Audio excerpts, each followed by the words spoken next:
సెక్రటేరియట్లో బీసీ సంఘాలు బీసీ మేధావులతో సమావేశమయ్యారు మంత్రి పొన్నం ప్రభాకర్. ప్రభుత్వ సలహాదారు కె కేశవరావు కులగణన నివేదికపై బీసీ సంఘాలు బీసీ మేధావులతో చర్చించారు. కార్యక్రమంలో బీసీ కమిషన్ చైర్మన్ నిరంజన్, సభ్యులు ఎంపీ సురేష్ షెట్కర్, ఎమ్మెల్యే వీర్లపల్లి శంకర్, మాజీ ఎంపీ అంజన్ కుమార్ యాదవ్, బీసీ సంక్షేమ సంఘం జాతీయ అధ్యక్షుడు ఆర్ కృష్ణయ్య, మాజీ బీసీ కమిషన్ చైర్మన్ వకులాభరణం కృష్ణమూర్తితో పాటు పలువురు బీసీ సంఘం నేతలు పాల్గొన్నారు.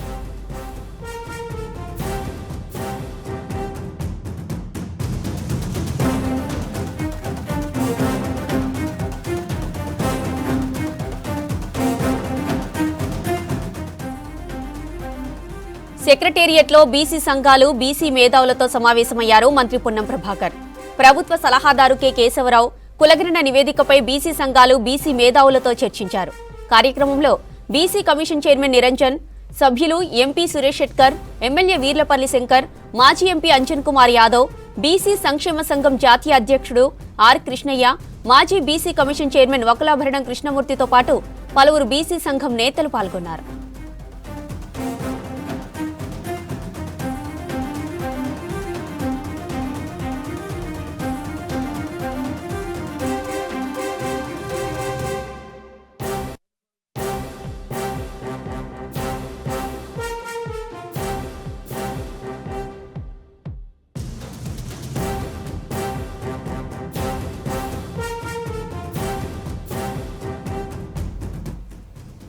ఢిల్లీలో కేంద్ర ఆర్థిక మంత్రి నిర్మలా సీతారామన్ను కలిశారు డిప్యూటీ సీఎం భట్టి విక్రమార్క.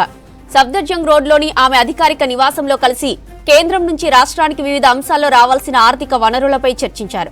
గతంలో ఈ అంశాలకు సంబంధించి రాసిన లేఖలను సైతం నిర్మలా సీతారామన్కు అందజేశారు భట్టి. రాష్ట్ర ప్రభుత్వానికి చెల్లించాల్సిన 400 కోట్లకు పైనే తిరిగి చెల్లింపును వేగవంతం చేయాలని కోరారు. ఏపీ పునర్వ్యవస్థీకరణ చట్టం 2014 కింద తెలంగాణకు రావాల్సిన వెనుకబాటుగా ఉన్న జిల్లాల కోసం ప్రత్యేక సహాయ నిధి విడుదల చేయాలన్నారు. 2014-15 ఆర్థిక సంవత్సరానికి సంబంధించి కేంద్రంగా ప్రయోజిత పథకాల నిధుల విడుదలలో జరిగిన కేటాయింపు పొరపాటును సరిచేయాలని విజ్ఞప్తి చేశారు భట్టి.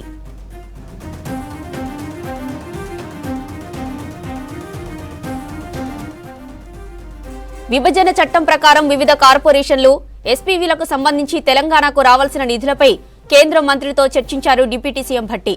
వెనుకబడిన జిల్లాలకు ఇవ్వాల్సిన ఆర్థిక సాయం నిధులు వెంటనే విడుదల చేయాలని విజ్ఞప్తి చేశారు. ఏపీ పవర్ ఫైనాన్స్ కార్పొరేషన్ నుంచి తెలంగాణ పవర్ ఫైనాన్స్ కార్పొరేషన్ కు రావాల్సిన నిధులపై డిస్కస్ చేశారు. ఏపీ, తెలంగాణ పవర్ యూటిలిటీల మధ్య పెండింగ్ లో ఉన్న బకాయిల పరిష్కారం చేయాలని భట్టి చెప్పారు. డిప్యూటీ సీఎం వెంట special chief secretary Ramakrishna Rao, resident commissioner Gaurav Uppal, ఎంపీలు మల్లు రవి, చామల కిరణ్ కుమార్ రెడ్డి, బలరాం నాయక్ ఉన్నారు.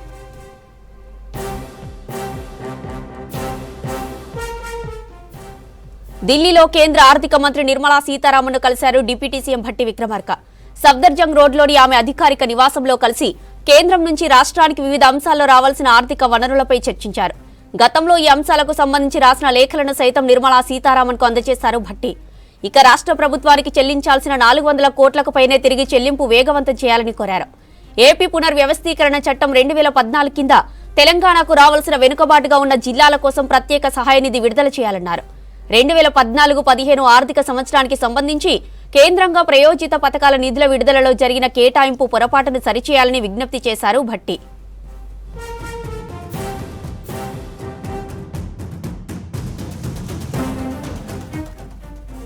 ఇక విభజన చట్టం ప్రకారం వివిధ కార్పొరేషన్లు, ఎస్పీవీలకు సంబంధించి తెలంగాణకు రావాల్సిన నిధులపై కేంద్ర మంత్రితో చర్చించారు డిప్యూటీ సీఎం భట్టి. వెనుకబడిన జిల్లాలకు ఇవ్వాల్సిన ఆర్థిక సాయం నిధులు వెంటనే విడుదల చేయాలని విజ్ఞప్తి చేశారు. ఏపీ పవర్ ఫైనాన్స్ కార్పొరేషన్ నుంచి తెలంగాణ పవర్ ఫైనాన్స్ కార్పొరేషన్ కు రావాల్సిన నిధులపై డిస్కస్ చేశారు. ఏపీ, తెలంగాణ పవర్ యూటిలిటీల మధ్య పెండింగ్ లో ఉన్న బకాయిల పరిష్కారం చేయాలన్నారు భట్టి. డిప్యూటీ సీఎం వెంట special chief secretary Ramakrishna Rao, resident commissioner Gaurav Uppal, ఎంపీలు మల్లు రవి, చామల కిరణ్ కుమార్ రెడ్డి, బలరాం నాయక్ ఉన్నారు.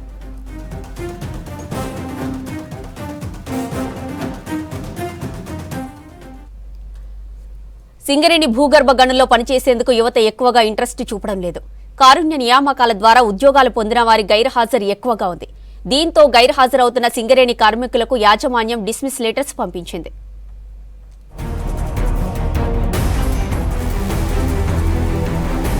సింగరేణి వ్యాప్తంగా నిధులకు గైర్హాజరయ్యే కార్మికులపై యాజమాన్యం నజర్ పెట్టింది. ఇప్పటికే సరిగా డ్యూటీలకు రాని వారికి ముందుగా షోకాజ్ నోటీసులు ఇచ్చింది. తర్వాత కార్మికుల కుటుంబ సభ్యుల సమక్షంలోనే కౌన్సిలింగ్ ఇచ్చింది. తీరు మార్చుకొని 105 మంది కార్మికులకు డిస్మిస్ లెటర్లను ఇచ్చారు సింగరేణి అధికారులు.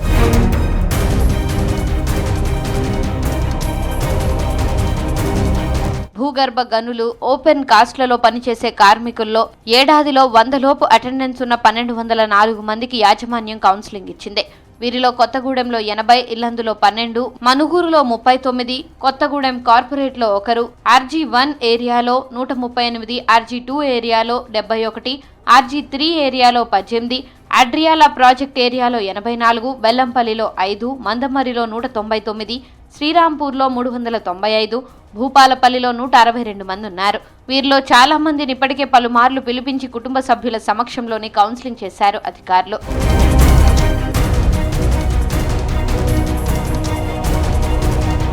బొగ్గు గనుల్లో పనిచేసేందుకు జాబ్లో చేరిన తరువాత పరిస్థితుల వల్ల డ్యూటీకి పూర్తిగా హాజరు కాని కొత్తగూడెం, రామగుండం, శ్రీరాంపూర్, మందమరి ఏరియాలకు చెందిన 105 మందికి యాజమాన్యం డిస్మిస్ నోటీసులను జారీ చేసింది. అంతకు ముందు 3 సార్లు వార్నింగ్ లెటర్లు ఇచ్చి పలుమార్లు కౌన్సిలింగ్ చేసినా మార్పు రాకపోవడంతో లాస్ట్ ఛాన్స్ గా పేర్కొంటూ నోటీసులు పంపింది.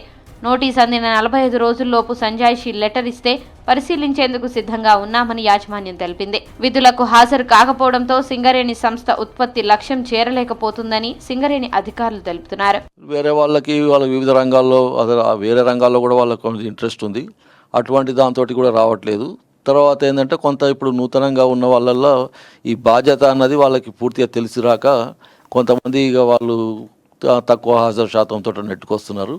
అది వంటిది గమనించడం జరిగింది. దాంట్లో అనారోగ్య కారణం ఉన్నది. అదర్గా వేసి వాళ్ళకి ఈ ఉద్యోగం కొంత ఇష్టం ఉండో లేకనో చేరిన వాళ్ళు కనబడుతున్నారు. ఇక మిగిలిన వ్యాపకాలలో వాళ్ళకి వేరే రంగాల మీద ఆసక్తి ఉన్న వాళ్ళు కూడా కనబడుతున్నారు. సో మన దగ్గర ఆల్మోస్ట్ 30% యాబ్సెంటిజం ఉన్నప్పుడు కౌన్సిలింగ్ ద్వారా ఒక 10% చేసాము ఈ ఇంప్రూవ్మెంట్. ఇంకా మిగిలిన 20% చేయాల్సి ఉంది. సరే వాళ్ళని ఎంత చేసినా కొంతమంది కౌన్సిలింగ్ కూడా రావట్లేదు. అటువంటి వారికి ఇంటి దగ్గర కూడా వెళ్ళి చేయడం జరిగింది. ఈ సంవత్సరం కూడా తక్కువ హాజరు శాతం ఉన్న వాళ్ళ మీద వాళ్ళకి 100 మస్టర్స్ కన్నా తక్కువ ఉన్న వాళ్ళకి చార్జ్ షీట్స్ ఇచ్చి వాళ్ళకి ఎంక్వైరీ చేసి యాక్షన్ తీసుకోవడం జరుగుతుంది. అది ప్రతి సంస్థలో ప్రతి ఒక్కళ్ళు కూడా 100 మస్టర్స్ కన్నా తక్కువ ఉన్న వాళ్ళ మీద డెఫినెట్గా క్రమశిక్షణ చర్య ఉంటుంది. కార్మికుడు మరణించినా, అనారోగ్యానికి గురైనా డిపెండెంట్ కింద వారసులకు జాబ్ ఇచ్చింది యాజమాన్యం. ఇలా జాబుల్లో జాయిన్ అయిన వారిలో చాలా మంది ఉన్నత చదువులు చదివి సిటీలో సాఫ్ట్వేర్ జాబ్ చేరిన వారు ఉన్నారు. ఆధునిక జీవితానికి అలవాటు పడిన వారు బొగ్గు గనుల్లో పనిచేయడం కష్టంగా భావిస్తున్నారు. గనుల్లో రాత్రి షిఫ్ట్ డ్యూటీలు చేయడం ఇష్టం లేక డుమ్మా కొడుతున్నట్లు తెలుస్తోంది. అండర్ గ్రౌండ్ మైన్లలో పనిచేసే వారిలో కొందరు అనారోగ్యానికి గురైతే సర్ఫేస్ లో చేసేందుకు డిప్యూటేషన్ పై ఛాన్స్ ఇస్తున్నారు. కానీ యాజమాన్యం ఇటీవల దీన్ని నిలిపివేయడంతో జాబ్ చేసే వారికి వెసులుబాటు లేకుండా పోయింది. జగిత్యాల జిల్లా కోరుట్లలోని గత సర్కార్ నిర్మించిన డబుల్ బెడ్రూమ్ ఇండ్లను పరిశీలించారు మున్సిపల్ అధికారులు. కాంగ్రెస్ నాయకులు 3 ఏళ్ల క్రితం తమకు కేటాయించిన బెడ్రూంలో డ్రైనేజీ వ్యవస్థ సరిగా లేక తీవ్ర ఇబ్బందులు పడుతున్నామన్నారు కాలనీవాసులు. డ్రైనేజ్ పైపులు లీకేజీ కావడంతో డబుల్ బెడ్రూమ్ ఇండ్లలో గొడవలు జరుగుతున్నాయని చెప్పారు. తమకు కేటాయించిన డబుల్ బెడ్రూమ్ ఇండ్లకు సంబంధించి ఎలాంటి డాక్యుమెంట్లు కూడా ఇవ్వలేదన్నారు. మురికి కాలువలతో కాలనీ చుట్టూ వాసనతో పాటు దోమల బారిన పడుతున్నట్లు అధికారులకు తెలిపారు కాలనీవాసులు. వీలైనంత త్వరగా కాలనీలో తాత్కాలిక మురికి కాలువ నిర్మాణం చేపడతామని కాలనీవాసులకు హామీ ఇచ్చిన మున్సిపల్ కమిషనర్. మేము వచ్చి 3 సంవత్సరాలు అవుతుంది. కాలనీలో చాలా సమస్యలు ఉన్నాయి. డ్రైనేజ్ ప్రాబ్లం ఉంది. వాటర్ అనేది మొత్తం ఇళ్ళలోకి రావడం ద్వారా చాలా మంది అనారోగ్యాలకు గురవుతున్నారు. అట్లనే ఏంటంటే పోయినసారి కేసీఆర్ సారు పదవిలో ఉన్నప్పుడు ఈ డబుల్ బెడ్రూమ్స్ ఇచ్చారు. ఆ సార్ పదవి కాలం అయిపోయింది. మేము కమిషనర్ గారికి ఎమ్మెల్యే సార్ గారికి కూడా చెప్పడం జరిగింది. సార్ వాళ్ళు ఇంకా చర్యలు చేపట్టలేదు. మా కాలనీలో ఉన్న సమస్యలన్నీ పరిష్కరించాలని. అందులో డ్రైనేజీ ప్రాబ్లం, మూర్ల ప్రాబ్లము, ట్యాంకులు సెఫ్టీ ట్యాంకులు నిండి ఇళ్ళకు రావడము 3 సంవత్సరాలు మేము మాకు ఇచ్చి 3 సంవత్సరాల నుంచి మాకు పట్టకాయలు లేవు, ఏం లేవు. ఎంఆర్ఓ దగ్గరికి పోయినాము, ఇస్తా అంటారు, ఇస్తలేరు. అలాగే మేము ఒక 2-3 సార్లు ఎమ్మెల్యే దగ్గర కూడా పోయినాము. ఫోన్ చేస్తే స్పందన లేదు, ఏం లేదు. ఎవరు మన బట్టి ఇచ్చినట్టు మన బజార్లో ఇచ్చిపెట్టిరు. మాకు ఎలాంటి రెస్పాండ్ లేదు. అంతా వీళ్ళు గరీబులు, వాటి రోగాలకు వ్యాధులకు గురవుతారు. మాకు పట్టకాయలు, మాకు డ్రైనేజీలు, మోర్లు మాకు ఖచ్చితంగా మాకు కావాలని చెప్పేసి మేము కోరుకుంటున్నాం. మాకు గత 3 సంవత్సరాలుగా డబుల్ బెడ్రూమ్ ఇల్లు ఇచ్చిరు. మాకు డ్రైనేజీ సమస్యలు ఉన్నాయని కమిషనర్ గారికి తెలియజేస్తున్నాము. అట్లా ఇళ్ల పట్టాలు కూడా ఇంతవరకు ఇవ్వలేదు. వాటి కోసం కూడా మేము ఎస్సీ వర్గీకరణపై అసెంబ్లీలో నిర్ణయం తీసుకోవడం కాంగ్రెస్ పార్టీకి దళితుల పట్ల ఉన్న చిత్తశుద్ధికి నిదర్శనమన్నారు Mahabubabad MLA doctor Murali Naik. SC వర్గీకరణ తీర్మానాన్ని అసెంబ్లీలో ఆమోదింపచేయడంపై ఎస్సీసీల ఆధ్వర్యంలో సీఎం చిత్రపటానికి పాలాభిషేకం చేశారు ఎమ్మెల్యే. జనాభా, సామాజిక, ఆర్థిక, విద్యా తదితర అంశాలను పరిగణలోకి తీసుకుని 59 గ్రూపులుగా వర్గీకరించారని, వారందరికీ సర్కార్ లబ్ధి చేకూరుస్తుందని చెప్పారు మురళీ నాయక్. గౌరవ ముఖ్యమంత్రి వర్యులు ఒక సబ్ కమిటీని ఏర్పాటు చేసి దళితులకు న్యాయం జరగాలి, అదేవిధంగా దళిత కులాలు ఏవైతే ఉన్నాయో అన్ని కులాలకు న్యాయం జరగాలనే అంశం మీద సామాజిక న్యాయం ప్రాతిపదికన ఏ కులాలకు ఏ మతాలకు మనం వ్యతిరేకం కాదు, 100% మనం గెలవాలి, ఈ దళిత కేటగరైజేషన్ జరగాలి అని చెప్పేసి ఒక చిత్తశుద్ధితోటి షమీ మకీబ్ని ఏర్పాటు చేయడం జరిగింది. ఆ కమిటీలోనే ఈరోజు మన ప్రభుత్వం మొత్తం ఈ కులగణనలో భాగంగా ఎస్సీ కేటగరైజేషన్లో కూడా చాలా వెనుకబడిన తరగతులు ఎవరైతే ఉన్నారో ఎస్సీలలో వారికి 1% రిజర్వేషన్ ఇచ్చుకుంటూ, అదేవిధంగా మాదిగ ఉపకులాలకు 9% ఇచ్చుకుంటూ, మిగతా కులాలకు 5% ఇచ్చుకుంటూ మొత్తం 15% రిజర్వేషన్. నిజామాబాద్ జిల్లా ఆర్మూరు పట్టణంలో ఎన్నికల ప్రచారం నిర్వహించారు గ్రాడ్యుయేట్ ఎమ్మెల్సీ కాంగ్రెస్ అభ్యర్థి నరేందర్ రెడ్డి. ఆర్మూరు కాంగ్రెస్ పార్టీ ఇన్ఛార్జి వినయ్ రెడ్డి ఆధ్వర్యంలో ర్యాలీ నిర్వహించారు. అంబేద్కర్ విగ్రహానికి పూలమాలలు వేసి నివాళులర్పించి ర్యాలీ చేపట్టారు. గ్రాడ్యుయేట్లు తనకు అండగా నిలవాలని కోరారు నరేందర్ రెడ్డి. గ్రాడ్యుయేట్లు భారీ మెజారిటీతో నరేందర్ రెడ్డిని గెలిపించాలని పిలుపునిచ్చారు వినయ్ రెడ్డి.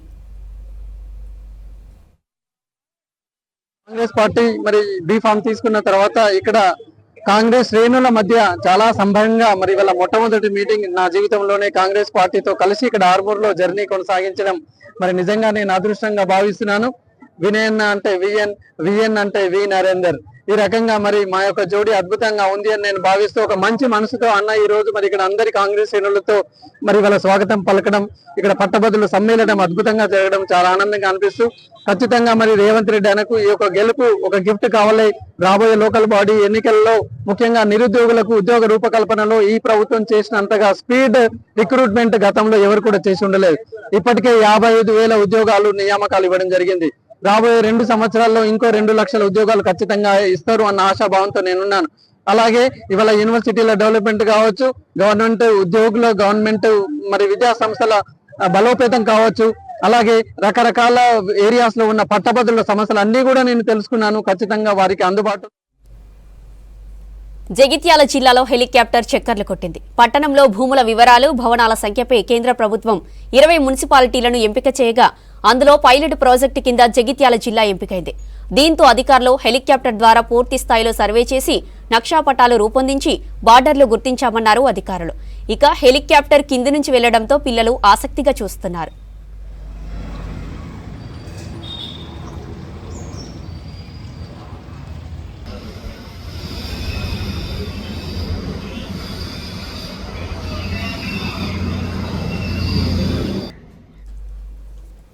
మేడారం మినీ జాతరపై ఆర్టీసీ దృష్టి సారించింది. జాతర సందర్భంగా ప్రత్యేక బస్ సర్వీసులు నడిపేందుకు సిద్ధమవుతున్నారు అధికారులు.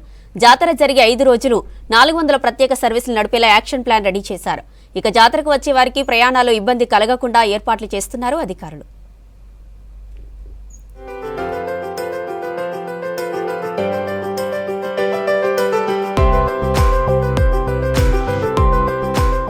మినీ మేడారం జాతరకు పటిష్ట ఏర్పాట్లు చేస్తోంది ప్రభుత్వం. ఈ నెల 12 నుంచి ప్రారంభమయ్యే జాతరపై స్పెషల్ ఫోకస్ చేసింది.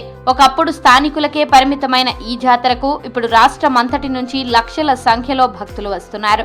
2 ఏళ్లకోసారి జరిగే మహా జాతరకు వెళ్లలేని భక్తులు ఈ మినీ మేడారం జాతరకు వస్తుంటారు. 2023లో జరిగిన మినీ మేడారంకు 15 లక్షల మంది భక్తులు వచ్చారు. ఈసారి 25 లక్షల వరకు వచ్చే అవకాశం ఉందని అంచనా వేస్తున్నారు అధికారులు. అంచనాకు అనుగుణంగా ఏర్పాట్లు చేస్తోంది సర్కార్.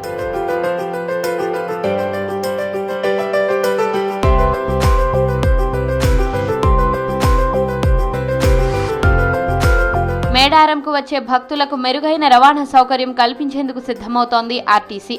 మేడారం రూట్లో ప్రత్యేక బస్సులను నడపనుంది.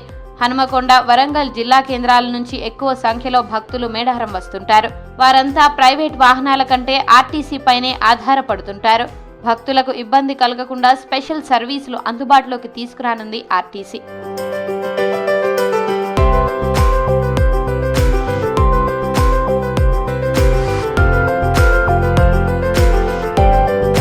ఈసారి మేడారంలో ఆర్టీసీ వినియోగం పెరిగే అవకాశం ఉంది. మహాలక్ష్మి పథకం కింద బస్సులో ఉచిత ప్రయాణ సౌకర్యం ఉండడంతో మహిళలు ఎక్కువ సంఖ్యలో ఆర్టీసీలో ప్రయాణించే ఛాన్స్ ఉందని అంచనా వేస్తున్నారు అధికారులు.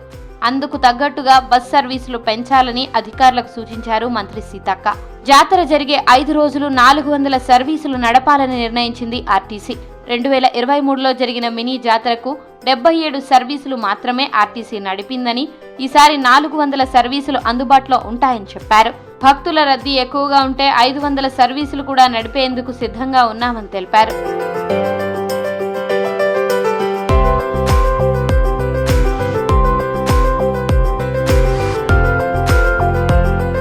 పల్లె వెలుగు ఎక్స్ప్రెస్ బస్సుల్లో మహిళలకు ఫ్రీ జర్నీ ఉంటుందని తెలిపారు ఆర్టీసీ అధికారులు. మిగతా బస్సుల్లో ప్రయాణాలకు టికెట్ ధరపై ఇంకా నిర్ణయం తీసుకోలేదని చెప్పారు.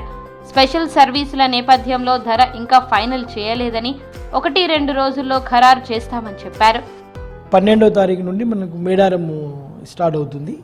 12, 13, 14, 15, 16వ తారీఖు 5 రోజులు ట్రాఫిక్ ఉంటుందని ఎక్స్పెక్ట్ చేస్తా ఉన్నాం. ప్రయాణికులకు విజ్ఞప్తి ఏంటంటే తప్పకుండా మీరు ఆర్టీసీ బస్సులోనే ప్రయాణం చేయండి. ముఖ్యంగా మహిళలైతే మీకు ఆర్థికంగా వెసులుబాటు ఉంటుంది. దాంతోపాటు సురక్షిత ప్రయాణ సౌకర్యము ఈ ఆర్టీసీ ద్వారానే సాధ్యమవుతుంది. పోయిన సంవత్సరము 2023లో మనకు 77 ట్రిప్పులు మాత్రమే ఆపరేట్ చేయడం జరిగింది. మరి ఈ సంవత్సరము 400 ట్రిప్స్, వీలైతే ట్రాఫిక్ ఉంటే 500 ట్రిప్స్ వరకు కూడా నడపడానికి మేము ఏర్పాట్లు చేయడం జరుగుతూ ఉంది. ఇవన్నీ కూడా మనకు రోజుకి 20 నుంచి 50 ట్రిప్పులు హన్మకొండ నుండి మిగతా మన మేడారంకి వెళ్ళడం జరుగుతుంది. ఎప్పటికప్పుడు ప్రయాణికులకు కావాల్సిన సమాచారాన్ని వాళ్ళు ఇస్తారు. వాళ్ళకి కావాల్సిన బస్సుని ఎప్పుడు ప్రొవైడ్ చేయడానికి సిద్ధంగా ఉంటారు. అట్ ద సేమ్ టైము అక్కడే కూడా మనకు మేడారంలో కూడా ఒక క్యాంపు ఏర్పాటు చేయడం జరుగుతుంది. ఆ క్యాంపులో మనకు ఒక డిపో మేనేజర్ స్థాయి అధికారి ఉంటారు. వాళ్ళతో పాటు అసిస్టెంట్స్ కూడా ఉంటారు. వాళ్ళు 24/7 పనిచేస్తారు. భక్తులకు ఇబ్బంది కలగకుండా హనుమకొండ మేడారం బస్ స్టేషన్లో ఏర్పాట్లను డిపో మేనేజర్ స్థాయి అధికారి నిరంతరం పర్యవేక్షించనున్నారు. మేడారం మినీ జాతరకు వెళ్లే భక్తులు ఆర్టీసీ బస్సులను సద్వినియోగం చేసుకోవాలని సూచించారు అధికారులు.